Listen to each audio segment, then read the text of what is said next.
Welcome back to Sledgehammer Horror, guys. I am Ken Sledge, and let's talk horror. Today, I am joined by the beautiful Melissa Strange. Melissa, how you doing today? Hello, I'm doing great. How are you? I am doing amazing. It is so great to see you again. A little bit about you. Melissa is a New York born and raised artist and graphic designer with a love for all things spooky and horror. And you can also catch her on Sweet and Spooky's channel on YouTube for Table Screams. So that is how you and I got acquainted. It was through Table Yes. Screams. So what got you started off with Table Screams? Honestly, me and Celeste go like way back to high school, and she started up the YouTube channel, and I've kind of been there since day one. So I kind of just ended up. It just kind of happened. She's always helped me kind of get out of my comfort zone, and I'm kind of glad that I kind of ended up doing this because it's really like helped me with a lot, even like just getting comfortable in front of the camera more and kind of being involved, and also like all the great people that I get to work with and that I've met through doing this with her, Mm-hmm. It's been a really And good you experience. guys, well, you guys are an amazing team. Ashley and I were lucky enough to be on an episode with you guys doing the cabin in the woods. And it was one of genuinely my most fun experiences I've had guesting on someone else's thing. And the amount of effort and practice and work that you guys put into a single episode is absolutely fucking amazing. Like just just being along for the ride and the respect I gained for you, for Celeste. It's just like you guys really work so hard at doing these. And the cool thing is, if you guys haven't gotten to check out a Table Screams yet, I got a link right down here in the description of the episode that we did with them. So make sure you're checking that out. And while you're doing that, you might as well check out all of Melissa's social media accounts, which are also right in the description. So make sure you're checking those out as well. You talk about how you've been a longtime horror fan. Now being a horror fan it's always easy and fun when you're a man. As a woman, I'm sure you catch a lot of shit. How do you deal with a lot of the bullshit that you guys catch being a female in the horror genre? Oh, honestly, it's a lot. I mean, I don't really pay much mind to it. It's like at the end of the day, I don't feel like I have to prove myself. Like I know that, I know where I stand, and I know that I have a good knowledge of the genre. And at the end of the day, I like to think that a lot of subgenres, which I notice is like a main issue where it's like you'll say, this character is a slasher, and then someone will come along and be like, well, no, they're not. I see it happen a lot, especially now being more involved in the community through Sweet and Spooky as well. I think a lot of it is subjective. It really labels is. are there to give you a clear understanding of like the basics of it, but you shouldn't try to like bring someone down because this is the way they see something. Everything around us is perceptive, essentially. It's all what you make it out. Well, and horror itself is the hardest genre to lock down. Like, what makes a movie a horror movie? It's scary. Not true. Pee-wee's Big Adventure scared me as a kid. I don't think that's a horror movie.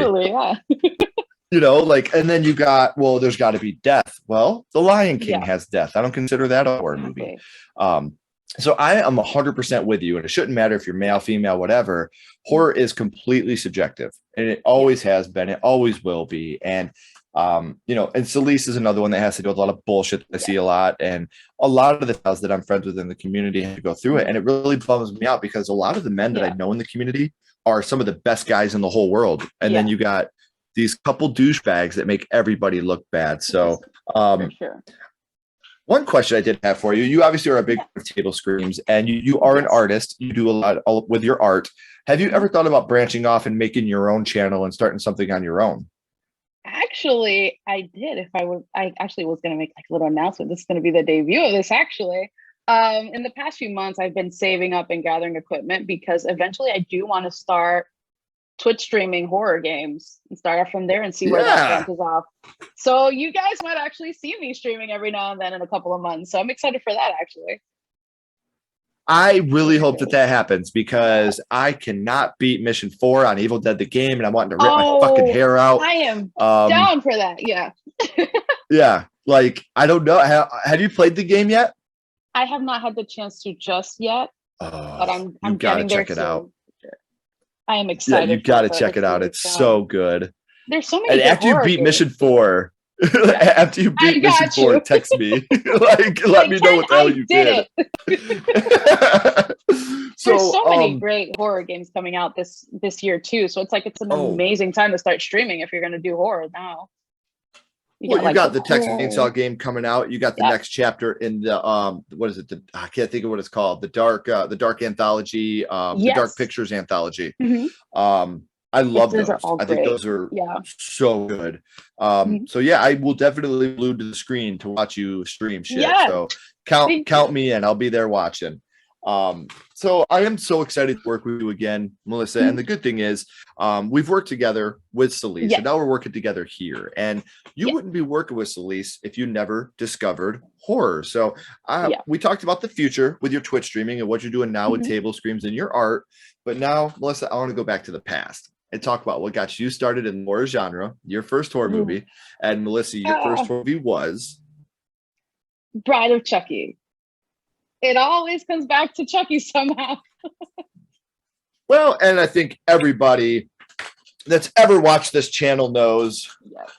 Oh my god. it. I love it. Child's Play is my favorite horror franchise. Love it to death. I know. I literally found this in Walmart right on time. I'm like, yep, this is it. This is a stream shirt. And yeah, I think that Child's Play, I'll always say that I think Scream is probably the best horror franchise when it comes to continuity and quality of film. But when it comes to personal favorites, Child's Play will always be it for me. I think Child's Play is special. I love that they did a remake that was so off kilter, but I love the fact that they're still continuing the main timeline right now with the TV show. So, do you remember about how old you were the first time you seen Bride of Chucky? Oh, I was very young. You know, my siblings were super into horror because we kind of have like a big age gap. So I was like a toddler, maybe like 3 years old, and they were in their teens and they were watching all these crazy movies. And that's the one that stood out to me the most. I remember mainly because I didn't watch it at first and be like, oh, I like this. I was completely terrified of everything as a child. And that movie really stuck to me. And not necessarily a good way. You know, I was a kid. I was like really annoying and I was like bothering my siblings. And Chucky ended up kind of being something that they would use to kind of like chill me out a bit when I was overreacting a bit, or when they were babysitting and I was being a little brat. And it was a really bad time as a kid. It came full circle eventually, but it was a rocky start.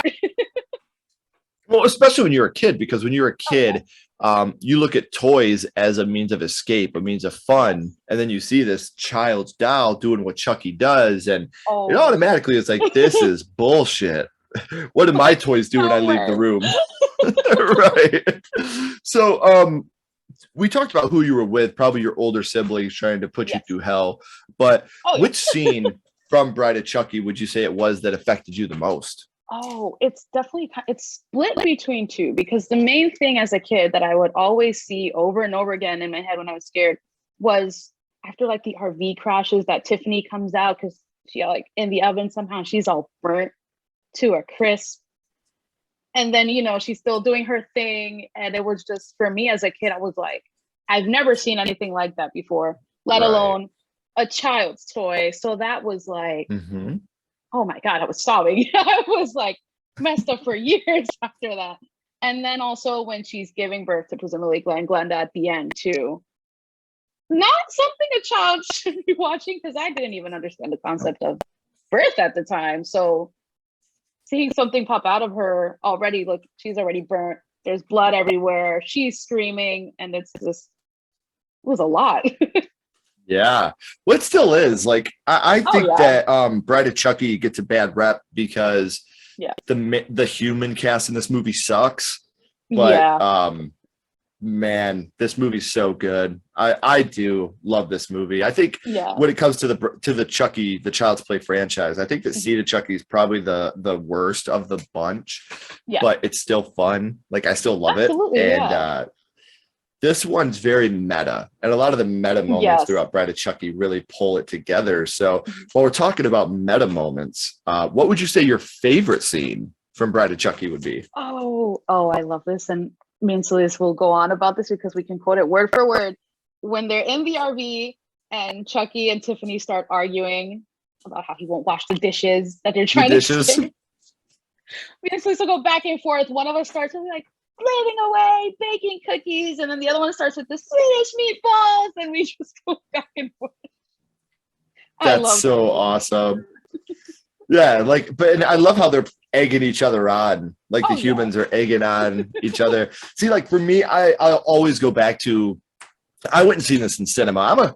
I'm a couple moons older than you, Melissa. So I went and seen this in cinema, and I remember just freaking out at the beginning when they're showing the evidence lockers, and you see Freddy's glove, Michael's mask, Jason's mask, the chainsaw from Texas Chainsaw. Like, yes, I remember being in the theater like, what the fuck? Like, my mind was blown. I was like, they know each other. Like, this is insane. It all takes place in the same universe. Like, yes. And I love the impact that Scream had in this world as well, because I don't think that we would have gotten Bride of Chucky had it not been for the meta movement that Scream started.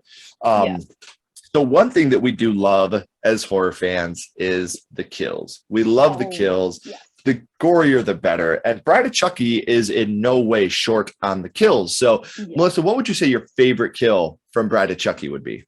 Oh my God. There's so many good ones in there. I think there's definitely one. If I'm not mistaken, there's one in another van where they use like a nail gun to kind of like switch it up a bit. Oh, with John Ritter. When they have the nails and they come out and it looks like he's Pinhead, and Chucky's like, why does this look so familiar? It's so good. That's another one of those meta moments when he's looking at it with the nails in his head. Why does that look so familiar? You know, like that's such a great moment. And since we are talking about a franchise, and I've already made it clear off the rip, this is my favorite horror franchise of all time, so I'm very excited to see what your answer is for this next question. With Child's Play being part of a franchise, which film in the whole franchise is your personal favorite? Honestly, I'm gonna be a little biased here. I'm gonna go straight up with Bride of Chucky. Like, there's something about the turn that this took for the franchise that just kind of refreshed it and kept it fun. It's like, somehow Don Mancini is such a genius. Anything he has done with Child's Play, and he gets a little sillier with it, a little more serious and scary. It's just good. It's so well rounded, if that makes sense. And anything that he tries to do with it, it just kind of makes sense in its own weird way.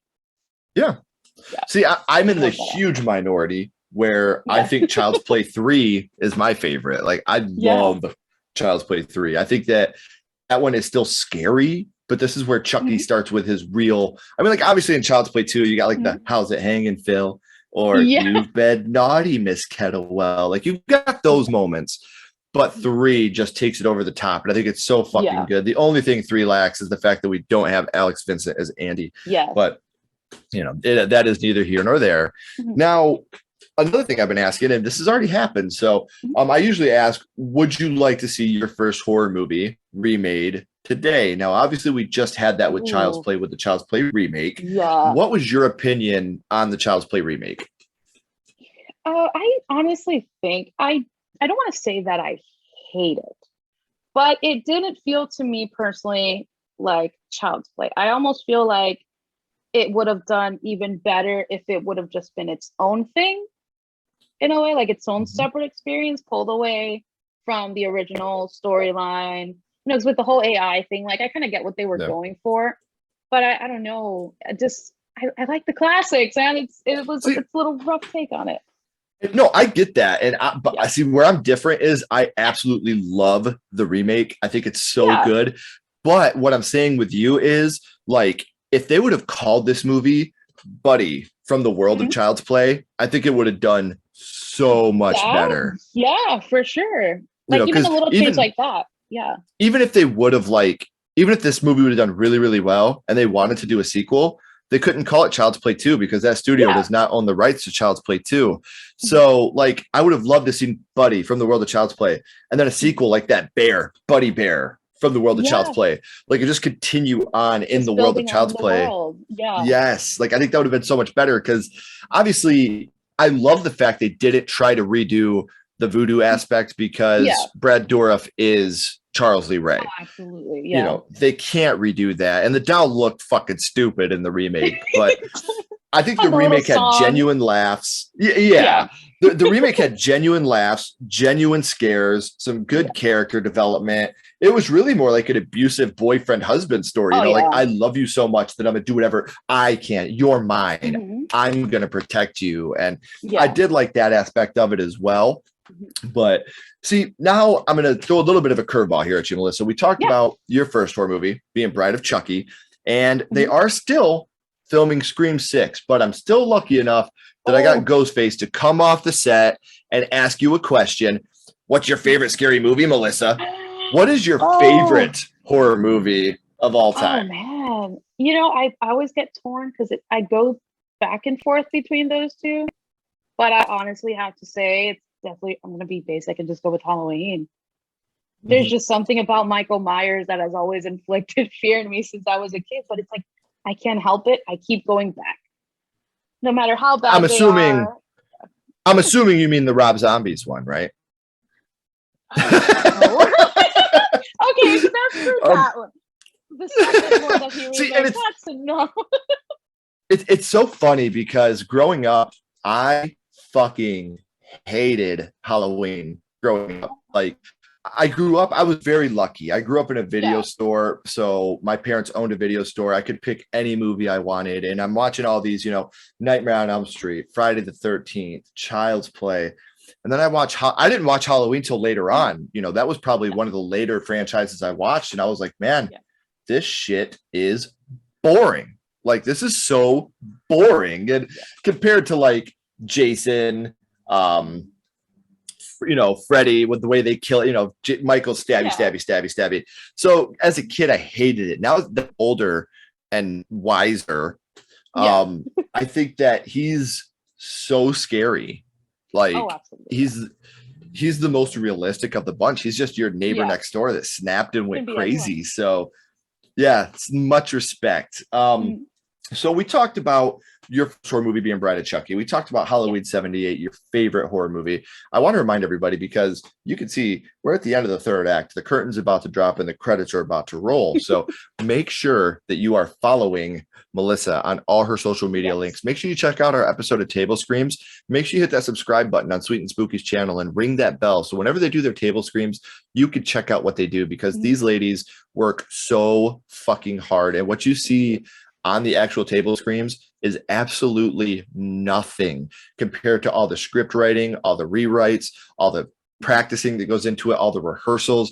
They are damn good workers, and it's such an honor for me to call them friends, because they're also influences of mine with how hard they work and how serious they take what they do. So it's very, very special to show you guys, what, if you haven't seen it yet, the amazing and hard work that these ladies do. That's why I'm so pulling for Melissa to start that Twitch, because of the hard work that she puts into Table Screams.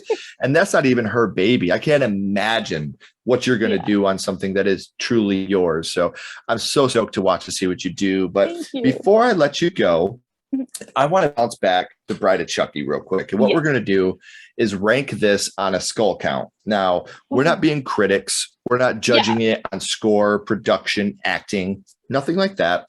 What we're doing here, Melissa, is strictly judging this movie on how much it affected you on first viewing. So 0 skulls being not effective, 5 being extremely effective.